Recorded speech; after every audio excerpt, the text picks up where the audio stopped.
जय जगत गुरु जय भात। परम पिता परमात्मा, सारी सृष्टि के रचनहार, कुल मालिक, असंख्य ब्रह्मांडों के स्वामी, जगत गुरु, तीनों लोकों में प्रवेश करके सबका भरण पोषण करने वाले राजाधिराज, आत्माधार, नाथों के नाथ, देवों के देव, महादेव,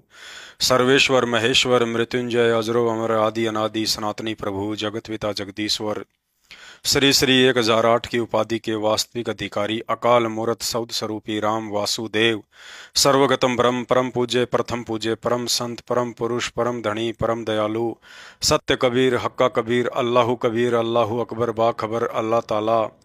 जगत के तारणहार, जगत के मुक्तिदाता, जगत के जगन्नाथ, हारे के सहारे, हिंदुओं के राम, मुसलमानों के अल्लाह, सिखों के वाहिगुरु, ईसाइयों के मसीह, दया के सागर दया निधि, करुणा के सागर करुणा निधि, स्वयंभू परिभू, संकट मोचन, कष्ट हरण, मंगल करण, दुख भंजन, अविगत कबीर, निर्विकार निर्विषम परमात्मा, अलय अलेख सतगुरु, आदि अनादि सतगुरु, असली मर्यादा पुरुषोत्तम, असली राम, असली कृष्ण, असली घनश्याम, असली मुरारी, राजाओं के राजा, महाराजाओं के महाराजा, शहंशाहों के शहंशाह, सम्राटों के सम्राट, भगवानों के भगवान, अल्लाहों के अल्लाह, प्रभुओं के प्रभु, सच्चे वाहिगुरु, बाबाओं के बाबा, पीरों के पीर, योगियों में महायोगी, ध्यानियों में महाध्यानी, सिद्धों में परम सिद्ध, ज्ञानियों में तत्वज्ञानी, ब्रह्म ज्ञानी, महाज्ञानी, सर्वगुण संपन्न, अनंत कोटि कलाओं के स्वामी, अनंत कोटि ब्रह्मांडों के नायक, युवा कबीर, समरथ कबीर, असमवात, अमित ओझा, सच्चे रहनुमा, करीम अल्लाह, सुभान अल्लाह, दुनिया के अंतिम पैगंबर, 8 सितंबर 1951 से गांव धनाना, जिला सोनीपत, हरियाणा, भारतवर्ष की पावन भूमि पर प्रकट रियल कल की गॉड, संत शिरोमणि सतगुरु रामपाल जी परमेश्वर जी के चरण कमल में अनंत कोटि दंडवत प्रणाम। सत्साई भाई और बहनों, शंका समाधान के एपिसोड नंबर 11 में आप सभी का स्वागत है। चलिए शुरू करते हैं शंका समाधान। शंका: उपदेश प्राप्त होने के बाद घर पर आई हुई बहन बेटी या बुआ को ससुराल जाते समय कपड़े पैसे आदि दे सकते हैं या नहीं? पूज्य गुरुदेव भगवान ने बताया कि सत भक्ति मार्ग में सामाजिक रीति रिवाज व लोकलाज बहुत बड़ा रोड़ा है, लेकिन एक भगत के लिए दृढ़ता के साथ गुरु वचन की पालना करना समाज की लोकलाज से असंख्य गुना अधिक बढ़कर होती है। गुरुदेव भगवान कहते हैं, लोकलाज ना कीजिए, निर्भय हो रहिए, जो मन चावे राम को तो दासा तन धरिए। अर्थात शादी के उपरांत यदि बहन बेटी मिलने के लिए घर आती है तो उसको यथोचित प्यार सम्मान दे, इज्जत दे, अच्छा खाना खिलाएं, लेकिन जाते समय कपड़े या पैसे आदि का लेन देन बिल्कुल भी ना करें। ऐसा करने से एक दूसरे के ऊपर संस्कारों का ऋण चढ़ेगा और गुरु मर्यादा भी टूटेगी, और ना ही माता पिता के द्वारा दिए जाने वाले 2 जोड़ी कपड़े या 100-200 रुपए से उनको जिंदगी भर की राहत मिलने वाली है।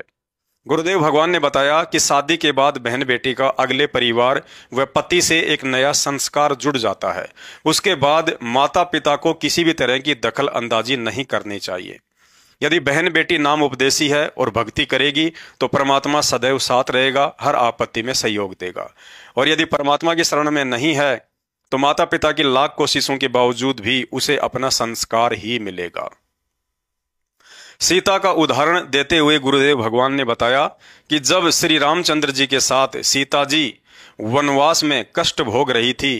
तो राजा जनक चाहते तो वनवास काल में अपनी पुत्री के लिए सारी सुविधा उपलब्ध करवा सकते थे, लेकिन राजा जनक ज्ञानी पुरुष थे। उन्हें इस बात का पता था कि बाप और बेटी सबके अलग अलग संस्कार है। विधाता ने जिसके प्रारब्ध में जो लिख दिया उसे सच्चे सतगुरु की शरण में आए बिना ना माता पिता बदल सकते हैं और ना ही सास ससुर। इसलिए महलों में रहने वाली अपनी पुत्री सीता को जंगल में कष्ट उठाते हुए देखकर भी राजा जनक ने ना ही तो 14 वर्ष तक एक जोड़ी कपड़ा देकर सहायता की और ना ही धन दौलत। अतः भगत को चाहिए कि बहन बेटी के द्वारा जब तक आपसे उधार मदद की प्रार्थना ना की जाए तब तक उसके साथ फालतू का लेन देन करके माता पिता को अपना संस्कार नहीं बढ़ाना चाहिए। अन्यथा भक्ति करते करते भी ऋण संबंधों में बंधकर 84 लाख योनियों में पड़कर अपना ऋण संस्कार ही भोगते रहेंगे।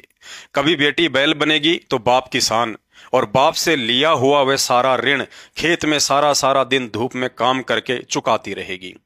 तो किसी जन्म में बाप बनेगा कुम्हार और बेटी बनेगी गधी, और हर बार पीहर से ससुराल जाते समय बाप से लिए जाने वाले उन 2 जोड़ी कपड़े और 100-200 रुपए के बदले अब सारा दिन मिट्टी ढो ढोकर अपना कर्ज चुकाती रहेगी। गुरुदेव भगवान कहते हैं, एक लेवा एक देवा दूतम, कोई किसी का पिता नहीं पूतम, ऋण संबंध जुड़ा सब ठाठा, अंत समय सब बारा बाटा। अर्थात पूर्व जन्मों के इन्हीं ऋण संबंधों के चलते आज हम एक दूसरे के रिश्तेदार बन बैठे हैं। एक तरफ तो कोई बाप बनकर अपनी बेटी और साथ में लाखों का दहेज देकर पिछले जन्मों का कर्जा चुका रहा है, तो दूसरी तरफ कोई दामाद बनकर पत्नी और लाखों का दहेज लेकर फिर अगले जन्मों में इस दहेज देने वाले ससुर का गधा, बैल या ऊंट बनकर ऋण को चुकाने की तैयारी कर रहा है। अतः उपदेशी भाई बहनों ने ज्ञान को आधार बनाते हुए ऐसे अवसर पर फालतू के ऋण संस्कार ना बढ़ाते हुए स्वयं के आत्म कल्याण की चिंता के साथ साथ गुरुदेव भगवान के मिशन की सफलता में भी सहयोग करना है। नंबर 1, यदि भगत की बहन, बेटी या बुआ नाम उपदेशी है या अनुपदेशी है और मिलने के लिए कभी कभार घर पर आती है, तो विदा करते समय आपने भूल कर भी कपड़े या पैसे आदि का लेन देन नहीं करना है। यदि साथ में उस बहन, बेटी या बुआ का पति या ससुर है, तो विदाई के समय व्यर्थ के परंपरागत रीति रिवाजों के तहत जुहारी करना, पैसे देना या तिलक आदि करना कुछ भी नहीं करना है। सामान्य तरीके से खुशी खुशी हाथ जोड़कर ही विदा करना है, भले आप कितने ही पैसे वाले क्यों ना हैं। यदि उपदेशी होने के बावजूद भी लोक लाज में आकर या अपनी बेइज्जती महसूस करते हुए आपने सतगुरु की मर्यादा भंग की, तो समय आने पर उस कर्म का दंड भी भुगतना पड़ेगा।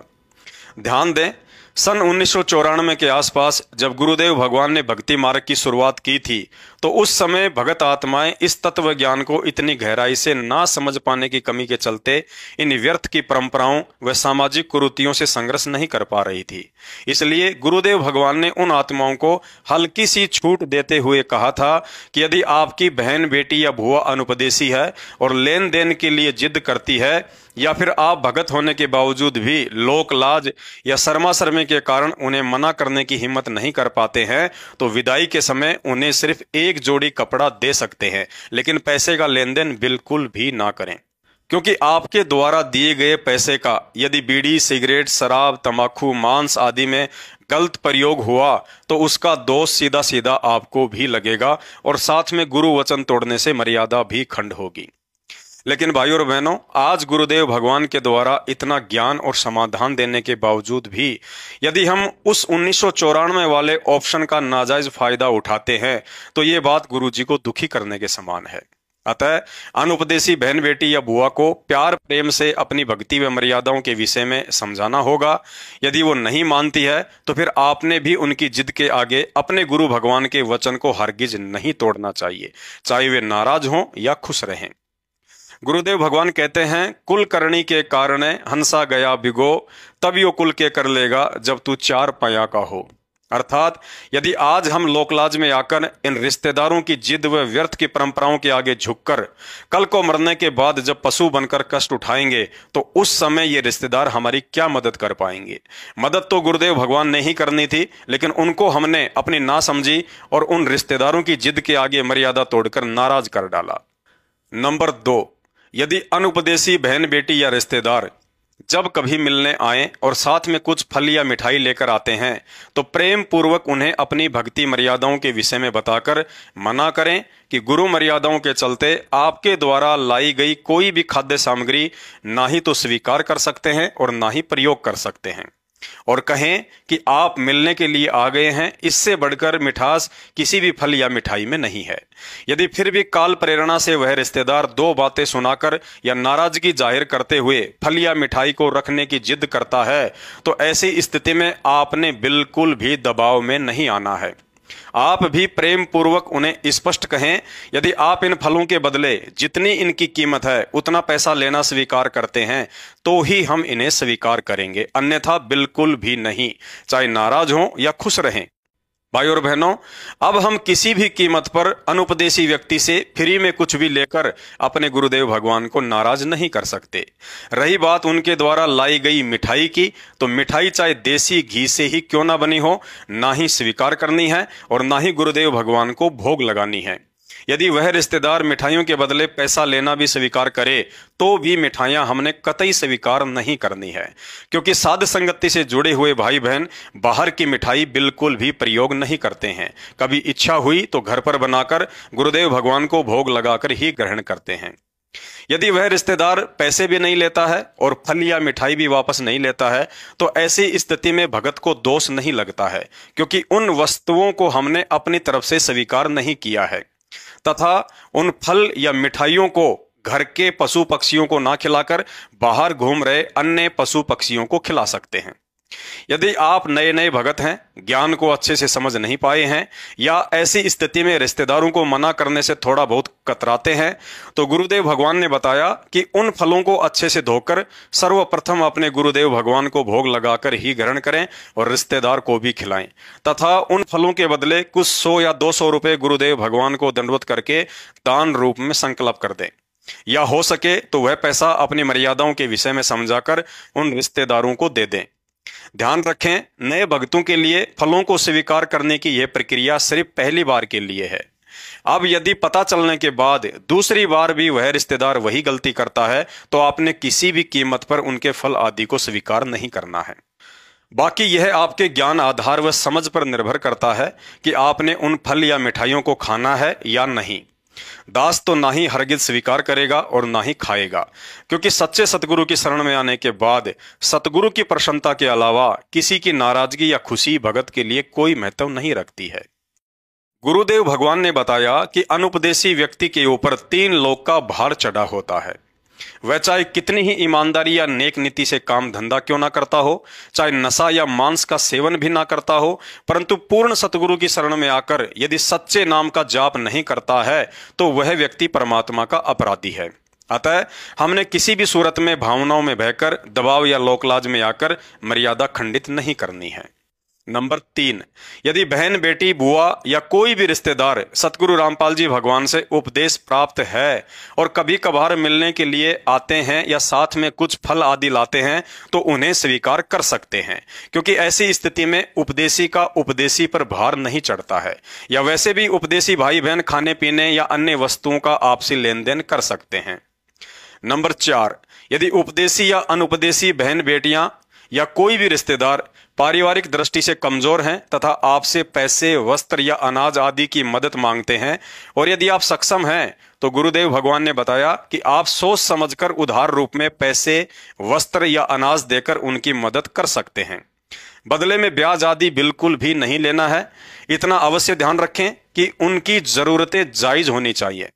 यदि किसी भक्ति या मर्यादा विरुद्ध काम के लिए आर्थिक मदद मांगता है तो नहीं करना है, जैसे मंदिर, मस्जिद, चर्च, गुरुद्वारे आदि का निर्माण, नशीले पदार्थों की दुकान खोलना, राजनीति में प्रयोग करना या कोई भी धार्मिक अनुष्ठान या जागरण आदि रखवाता है तो बिल्कुल भी सहयोग नहीं करना है।